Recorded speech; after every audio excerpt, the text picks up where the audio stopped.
আগের পর্বে আমরা টুনাট যে ইকুয়েস স্যাম্পেলগুলো এসেছিলো আমাদের সেই স্যাম্পেলগুলো আমরা টেস্টিং করেছি, সেই এপিসোড আমরা দেখে নিয়েছি। এবার আজকে হচ্ছে সেই রিপোর্টগুলো আমরা ইকুয়ে পোর্টাল যেটা আছে সেই পোর্টালে কীভাবে এন্ট্রি করব। 1 নম্বর লাগবে হচ্ছে একটা ডেস্কটপ। আর আগের দিন যে রিপোর্ট মানে যে টেস্টিংটা আমরা করেছিলাম সেই টেস্টিং যে ডাটা ফরম্যাটটা আছে সেই ডাটা ফরম্যাটটা ফিল আপ করা আছে আমার পুরো, এবং এখানে সিটি ভ্যালু থেকে শুরু করে সমস্ত ডাটা তোলা আছে, এটা আমার লাগবে। আর এইটাকে জেরক্স করতে হবে 1 কপি, এই কপিটা জেরক্স করে একটা ফাইলে রাখতে হবে, আরেকটা রেজিস্টারের মধ্যে এখানে এই সিটটাকে ওখানে পেস্ট করে দিতে হবে। এরপরে লাগবে হচ্ছে আমার এই ফরম্যাটটা, আর আমার লাগবে হচ্ছে টুনাট মেশিনের ডিটেলস, অর্থাৎ এই যে পেপারটা যাদের কাছে আছে ফাইলবন্দি করা আছে এই পেপারটা লাগবে, কারণ কবে মেশিনটা ইনস্টল হয়েছে, কোন তারিখে ইনস্টল হয়েছে। আর লাগবে হচ্ছে আমার এই কাগজগুলো, অর্থাৎ আমার এইখানে মেশিনে কবে কবে মেশিন, এখানে দেখুন একটা পয়েন্ট দেওয়া আছে, আমার মেশিন কবে ক্যালিব্রেশন হয়েছে ডেটটা আমার লাগবে। তো সেই ডেটটা আমি পাবো হচ্ছে এই বিলের মধ্যে ডেট আছে, সেই ডেটটা আমি এখান থেকে পেয়ে যাব। এবং তো কাজ শুরুর আগে যেটা করতে হবে, আপনার হোয়াটসঅ্যাপটাকে এই গুগলে যে ডেস্কটপে আপনাকে নিয়ে আসতে হবে। এটা কারোর আপনি হেল্প নিয়ে নেবেন, নিজে যদি না করতে পারেন। করার পরে আপনার যে ইমেজগুলো একটা হোয়াটসঅ্যাপে ফোল্ডার করে রেখে দেবেন বা কারোর হোয়াটসঅ্যাপে সেন্ড করে রাখবেন। কোনগুলো না, যে রিপোর্টগুলো আপনি তুলেছেন সেই রিপোর্টগুলো, এই রিপোর্টগুলো আমাদেরকে ডাউনলোড করতে হবে, ডাউনলোড করে ডেস্কটপে রাখতে হবে, কারণ ওখান থেকে আপনাকে আপলোড করতে হবে হচ্ছে ইকিউ পোর্টালে। তো আমি এই ছবিগুলো তুলে রেখেছিলাম, ছবিগুলোকে আমি আর ডাউনলোড করবো কীভাবে। তো তার আগে যেটা করতে হবে সেটা হচ্ছে একটা ফোল্ডার বানিয়ে নিতে হয় ডেস্কটপে, সেই ফোল্ডারে টুনাট নাম দেবেন। আর সেভ করার সময় এই T3 বা T3 এগুলো আছে, এগুলো আপনাকে দেখে নিয়ে সেভ করে নেবেন। এখানে ডাউনলোড করলাম, এখানে নাম দেবো হচ্ছে T3 সেভ করলাম। এটা ছিল হচ্ছে আমার ডিটেক্ট হয়েছে আমার, ঠিক আছে। এরপর নেক্সট পরেরটা সেম ওইভাবে করবেন, এইখানে যাবেন ডাউনলোড, এটা কত আছে T2 ফার্স্ট টেস্ট এগুলো। এবার রিপগুলো যখন নামানো হবে তখন আমরা ডাউনলোড করে টাইটেলের মানে যে নামটা দেবো T4 আমার রিপ পজিটিভ এসছে, রিপ RIF T4 রিপ, তাহলে আমার চিনতে সুবিধা হবে ফাইলগুলোকে। সো ডেস্কটপ আমার ওপেন হয়ে গেছে। এবার ডেস্কটপে খুঁজতে হবে কোথায়, না আমাকে ক্রোম ব্রাউজারে যেতে হবে। তো এই হচ্ছে ক্রোম ব্রাউজারে নিয়ে গিয়ে কার্সারটাকে নিয়ে যান এবং ডবল ক্লিক করুন রাইট সাইড, করলে ক্রোম ব্রাউজারটা ওপেন হয়ে গেল। তো এবার আপনাকে মেল আইডি খুলতে হবে, যে মেল আইডিটা আপনি আগের যে ভিসিগুলো হয়েছিল সেই ভিসিতে যে মেল আইডি দিয়েছিলেন সেই মেল আইডিতেই ওরা লিঙ্ক পাঠিয়েছে এবং অ্যাকনোলেজমেন্ট যে সমস্ত ডেটাগুলো সমস্ত পাঠিয়েছে। তো আমাকে খুঁজতে হবে হচ্ছে ইকুয়ে পোর্টাল। ভালো করে দেখুন, আমি দেখানোর চেষ্টা করছি, দেখুন ইকুয়ে পোর্টাল দেখুন, dear lab your lab number, log in ID etcetera এখানে দেওয়া আছে, ঠিক আছে। তো আমাকে এই লিঙ্কটাতে ক্লিক করতে হবে।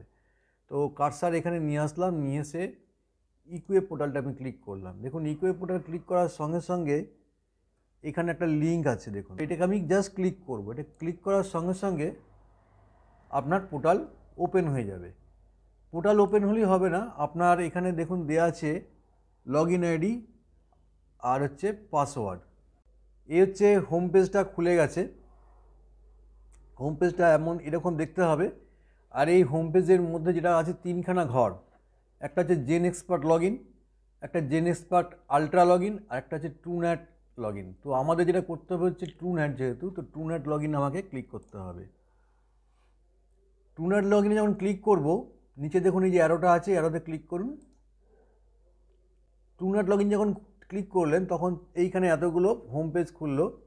প্রথমে আছে ল্যাব, তারপর NRLIL, PT provider, admin, training material, help desk. Training material থেকে আপনি যাবতীয় তথ্য নামাতে পারেন, কিন্তু আমার লাগবে হচ্ছে ল্যাব, যেহেতু আমি ডাটা ইনপুট করব। তো ল্যাবে যে লগ ইন আছে, কার্সারটাকে এখানে আবার নিয়ে আসুন এবং আপনি রাইট ক্লিক করে দিন। রাইট ক্লিক করলে সঙ্গে সঙ্গে আমার এই পোর্শনটা চলে আসলো। এখানে দেখুন ল্যাব লগ ইনে একটা অপশান চলে এসেছে, ল্যাব কোড। তো আপনার যে ল্যাব কোড আছে সেই ল্যাব কোডটা এখানে দেবেন। আমার যেমন ল্যাব কোড আছে 405, তো আমি এখানে দিয়ে দিলাম। আর আপনার হচ্ছে পাসওয়ার্ড যেটা ওরা দিয়েছে সেই পাসওয়ার্ডটাকে আপনাকে এখানে দিতে হবে। পাসওয়ার্ড যেটা এখানে দেখুন পাসওয়ার্ড আছে দেওয়া থাকবে, সেই পাসওয়ার্ডটা আপনাকে এইখানে পুট করতে হবে। পাসওয়ার্ড দেওয়ার পরে এখানে একটা ক্যাপচা আছে দেখুন, এই ক্যাপচাটা যা লেখা আছে ঠিক সেম এইখানে লিখবেন। এখানে সাবমিট অপশান, আমি এগিয়ে সাবমিট করে দেবো। লগ ইন করার পরে আমার কাছে এই উইন্ডোটা খুলে গেল। এই উইন্ডোর মধ্যে আছে ট্রুনেট ইকুএস স্যাম্পল রিপোর্ট সাবমিট, যেটা নিয়ে এখন কাজ করব। ভিউ ট্রুনেট রিপোর্ট সাবমিটেড, যেটা সাবমিট করা হয়ে গেল। আপডেট প্রোফাইল, এখানে আপনি প্রোফাইল আপনার আপডেট করতে পারেন। চেঞ্জ পাসওয়ার্ড, ওরা যে পাসওয়ার্ড দিয়েছিল সেই পাসওয়ার্ডটা আপনি এখান থেকে চেঞ্জ করতে পারেন। এবার এখানে হচ্ছে অ্যাড ট্রুনেট মেশিন, আমি অ্যাড ট্রুনেট মেশিনে ক্লিক করব। ক্লিক করার পর দেখুন আপনার ট্রুনেট মেশিনের যাবতীয় তথ্য এখানে এসছে, কিছুটা incomplete. Name to whom panel will be send, এখানে আপনি শুধু লিখে দিন আপনার নামটা। দেওয়ার পর এখানে কন্ট্যাক্ট ল্যাব কন্ট্যাক্ট নাম্বার, নিজের ফোন নাম্বারটা এখানে দিয়ে দিন। Trueprep auto device serial নাম্বারটা এখানে পুট করবেন। এই যে ট্রু পেপের যে কাগজটা আমরা নিয়েছিলাম, এখানে দেখুন ট্রু পেপ অটো ডিভাইস, আর এই নাম্বারটা আপনাকে এখানে দিতে হবে। এবার হচ্ছে true lab micro PCR analyser serial number. তো আমার এখানে যেটা সিরিয়াল নাম্বারটা পেয়ে যাবেন হচ্ছে ঠিক এর নিচে। ভুল করবেন না কিছু, কারণ ওটা ম্যান্ডেটরি, স্টার মার্ক লাল রঙের স্টার মার্ক করা আছে, ওটা ম্যান্ডেটরি, এগুলো না দিলে সাবমিট হবে না। Trueprep auto device installation date, কবে আপনার ডেট এখানে ইনস্টলেশন হয়েছিল ডেটটা এখানে পেয়ে যাবেন। দুটো মেশিনের ক্ষেত্রেই সেম ডেট থাকবে। তো আমার এখানে আছে 29/9, এই ক্যালেন্ডার আছে, ক্লিক করে 2020 সাল। তো এখানে ক্লিক করলে 2022 সাল আসবে, আর এই ডান দিকে ক্লিক করলে বাঁ দিকে ক্লিক করলে আপনার 21 সাল, তারপরে 20 সাল। 20 সালে কোন মাস? সেপ্টেম্বর মাস। তো সেপ্টেম্বর মাসে ক্লিক করব। ক তারিখে? না 29 তারিখে, অর্থাৎ 29 তারিখ ছিল মঙ্গলবার। আমি সাবমিট করে দিলাম। এইবার হচ্ছে সেম ডেট আসবে, same Truelab micro PCR অ্যানালাইজারের ইনস্টলেশন ডেট সেম হবে। হয়ে গেল আমার এখানে কাজ। Number of module in PCR micro analyser, কটা মডিউল আছে? আমার একটা না, যেহেতু ডুওস, তো এখানে দুটো মডিউল দেবো আমি, 2। হয়ে গেল। হওয়ার পর হচ্ছে এখানে সেভ অপশান আছে দেখুন, সেভ, আমি এটা সেভ করে দিলাম।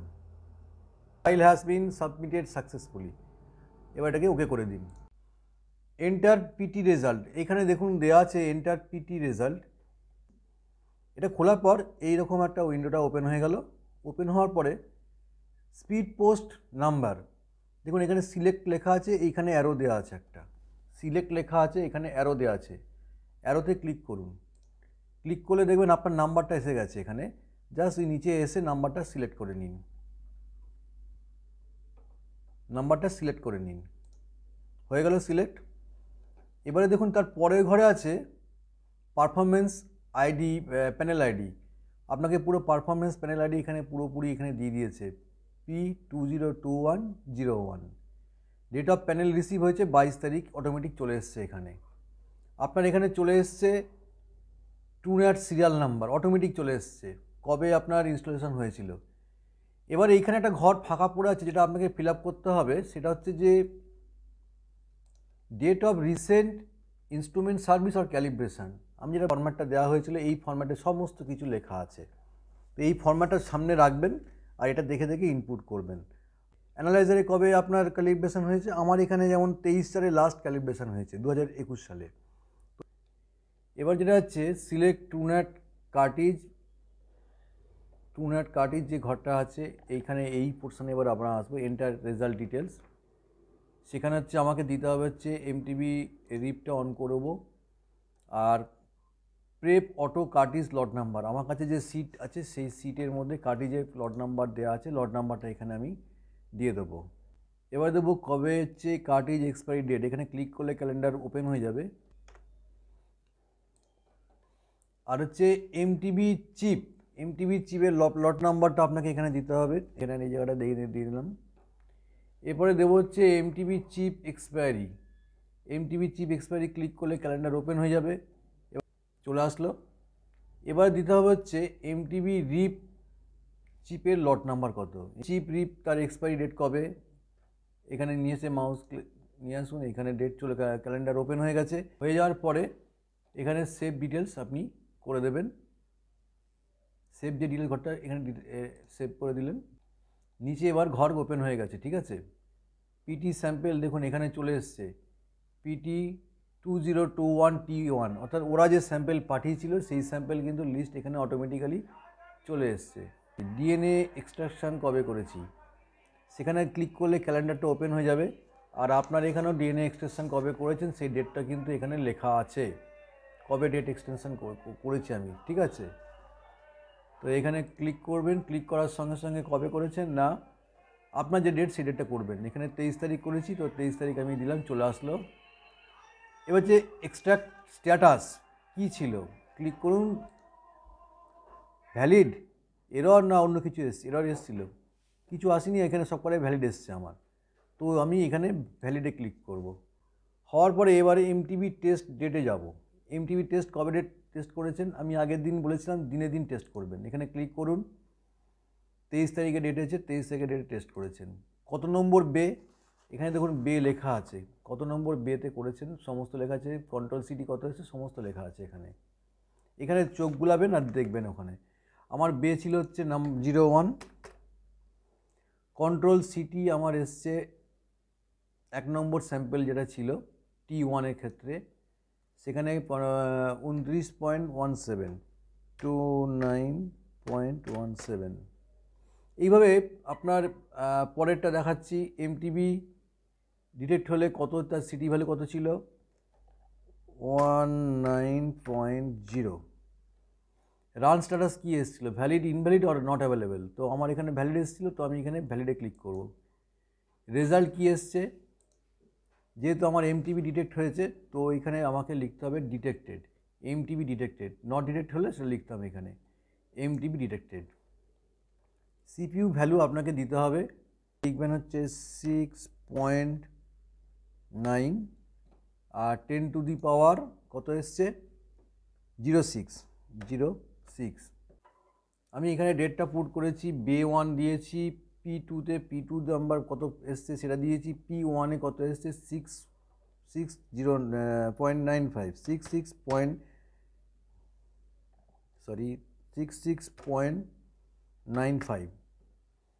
এবার হচ্ছে কন্ট্রোল সিটি দেখুন এখানে আমার এসছে 71.31 এসছে। আর result resistant detected, Rif resistant not detected আর ইনডিটারমিনেট এনএ, যেটা আসবে সেটা আপনি এখানে দেবেন। যদি ইনডিটারমিনেট আসে তাহলে আপনাকে রিপিট টেস্ট করতে হবে আরেকবার। এবার আপনার যেহেতু এখানে রিপ নট ডিটেক্ট এসছে, তো রিপ রেজিস্ট্যান্ট নট ডিটেক্টেড করে আমি সাবমিট করলাম। আমি এবার এটা সরাসরি সাবমিটে চলে যাব, এখান থেকে সাবমিট করে দেবো। এবারে যেটা হচ্ছে আদার ডিটেলস, এটা আমাকে কিন্তু এখানে দিতে হবে। আদার ডিটেলসে দিতে হবে হচ্ছে পেশেন্ট স্যাম্পেল প্রসেস করেছে কি আপনি করেছেন না STLS দ্বারা করেছেন সেটার নাম লিখবেন এখানে, তার ফোন নাম্বার লিখবেন, কোন ডেটে রিপোর্টিং করলেন সেই ডেটটা লিখবেন, আর ক্যালিব্রেশন যেটা হচ্ছে আপনার যদি কোনো ক্যালিব্রেশন কাগজ থাকে, এই ধরনের কোনো কাগজ থাকে এর ছবি তুলবেন, তুলে ডেস্কটপে রেখে দেবেন, সেটা এখানে আপলোড করে দিতে হবে। এবার হচ্ছে আমার ক্যালিব্রেশন ডকুমেন্টস এখানে দিতে বলেছে, তো ফাইলটা আমার তোলা আছে দেখুন এই কোনায়, আমি ছবি তুলে রেখেছিলাম দুটোকে একসঙ্গে পাশাপাশি রেখে, তো এটা আপলোড করে দিচ্ছি। ঠিকঠাক আছে কি না এবারে আমি সেভ করে দেবো। এখানে সেভ অপশান আছে, এখানে গিয়ে দেখুন এখানে সেভ অপশান লেখা আছে, এখানে গিয়ে সেভ করে দেবো। যদি কোনো নোট দেওয়া থাকে নোট এখানে দিতে পারেন। কমেন্ট ইফ এনি, এখানে লেখা আছে comments if any, in case of eluate is not collected, যদি কোনো প্রবলেম ইলুট আসেনি সেটা আপনাকে নোট করতে হবে। ইন কেস অফ কার্টিজে কোনো এরর আসলে সেটা আপনাকে দিতে হবে ডিএনএ এক্সট্রাকশনের সময়। আর যদি কোনো ডিউরিং এমটিবি বা এমটিবি রিপ চালানোর সময় যদি রানিং স্ট্যাটাসে কোনো গন্ডগোল আসে, রিপোর্ট যদি এরর আসে সেটা আপনাকে নোট করতে হবে। তো আমার কিছু আসেনি, কাজে এই জায়গাটা আমি এড়িয়ে গেলাম, এখানে গিয়ে সেভ করে দেবো, সেভ করে দিলাম। দেখুন patient PT result submitted successful, এটা ওকে করে দিন, কমপ্লিট। এবারে আমার রিপোর্টগুলো সাবমিট হয়েছে কিনা দেখার জন্য এখানে কতগুলো অপশান আছে। এইখানে দেখুন প্রথমে আছে ভিউ ট্রুন্যাট রিপোর্ট সাবমিটেড, এখানে আছে Truenat EQ sample report submitted, view details এখানে দেখতে পারবেন, এখান থেকে অন স্ক্রিনে দেখতে পারবেন। এখানে আপনি এক্সেল ডাউনলোড করে নেবেন, এক্সেলটা আপনার কাছে রাখতে হতে পারে। আপডেট প্রোফাইল আর দরকার নেই, চেঞ্জ পাসওয়ার্ড এখান থেকে করা যায়, দরকার নেই। তো আমরা এখন দেখব হচ্ছে ভিউ ট্রুনাট রিপোর্ট সাবমিটেড, এটা আমার রিপোর্টগুলো সত্যি সাবমিট হলো কি না আমি এখান থেকে দেখতে পাবো। তো চলুন এখানে আমি ক্লিক করছি, কি আসে দেখিনি।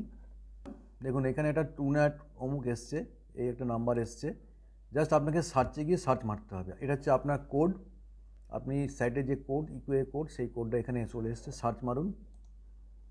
সার্চ মারলে দেখুন চলে এসছে এখানে আপনার নাম, আপনার ট্রুনাট মেল নাম্বার, ফোন নাম্বার, কি আপনাকে প্যানেল আইডি কত দেওয়া হয়েছিল সেই আইডি, কবে নিয়েছিলেন, কবে রিপোর্ট করলেন, এবং সমস্ত ডিটেলস এখানে চলে এসছে। এবার স্যাম্পেল 1 দেখুন, স্যাম্পেল 1 আমার এখানে লোড হয়ে গেছে, যা যা দিয়েছিলাম স্যাম্পেল 1 লোড হয়েছে, স্যাম্পেল 2 লোড হয়েছে, স্যাম্পেল 3 লোড হয়েছে, স্যাম্পেল 4 কমপ্লিট, স্যাম্পেল 5 কমপ্লিট। এবার যখন আমার এখানে চলে আসলাম দেখুন সমস্ত ডেটাগুলো কমপ্লিট হয়ে গেছে, অর্থাৎ আমার রিপোর্টটা সঠিকভাবে সাবমিট হয়ে গেছে। এবার আমরা যে সাবমিট করেছি সেই ডেটা শিটটা আমার কাছে আমি রাখতে পারি। তো রাখার জন্য কি করতে হবে না, এই যে ট্রুনাট ইকিউএস রিপোর্ট সাবমিটেড যেটা ব্লু কালারের আছে, এখানে ক্লিক করলে আপনার এক্সেলে জেনারেট হবে আর কি, যে এক্সেলটা আপনি সেভ করে রাখতে পারেন। ঠিক আছে, তো এটা আমি ক্লিক করে দেখলাম কি আসে, ক্লিক করলাম, দেখুন এখানে সমস্ত ডেটাগুলো চলে এসছে। আমি যদি এই কার্সার সরাতে থাকি দেখুন দেখতে পাবেন sample 1 sample generate excel sheet, এটাকে আমি জাস্ট ক্লিক করব, একটা ডাউনলোড হবে, এটা ডাউনলোড করে এটা আপনি ডেস্কটপে রেখে দিন। ডেস্কটপে আপনার যে ফোল্ডারটা আছে সেই ফোল্ডারের মধ্যে এটাকে সেভ করে রেখে দিন, সেভ করুন। আমরা ওখানেও দেখতে পাবো যে আমার কি কি টেস্ট হয়েছে, এটা আমি প্রিন্ট আউটও নিতে পারি বা আমার নিজের কাছে রেখে দিতে পারি। ইয়েস করে দিন, দেখুন এখানে চলে এসছে অলরেডি আমার এখানে পুরো ল্যাব কোড নাম্বার, আইআরএল কবে স্যাম্পেল দিয়েছে, কি কি স্যাম্পেল পেয়েছি, কবে টেস্ট হয়েছে, সমস্ত ডেটাগুলো কিন্তু এখানে চলে এসছে, আমার প্রতিটা স্যাম্পেলের ডেটা চলে এসছে। এটা আমি আমার কাছে সেভ করে রেখে দিলাম।